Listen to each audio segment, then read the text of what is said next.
Sejumlah ranting pohon di sepanjang jalan Pasauran tumbang ke jalan raya akibat diterjang angin kencang yang terjadi sore tadi, 9 Februari 2021.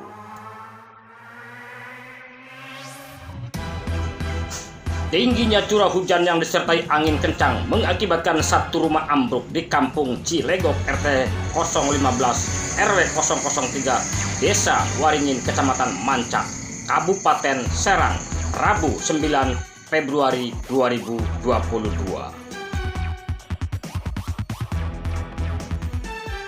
Di hari yang sama, angin kencang menerjang pemukiman warga di Desa Rahayu RT 11 Kecamatan Patia mengakibatkan sejumlah rumah ambruk.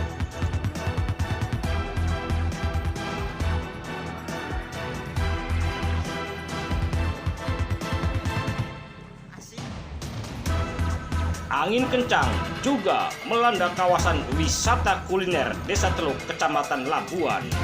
Para pedagang berhamburan dan membereskan dagangannya lebih awal. Masih dari Desa Teluk Kecamatan Labuan Kabupaten Pandeglang, cuaca buruk dan gelombang tinggi disertai angin kencang.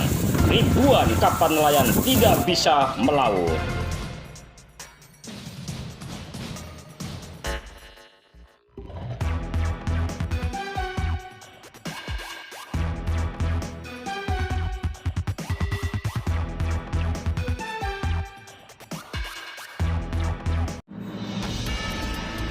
Dari Bilik Siar Studio, channel Bang Kumis Berbagi, Neo TV akan selalu hadir untuk melengkapi informasi seputar peristiwa yang terjadi di Pandeglang, Banten dan sekitarnya.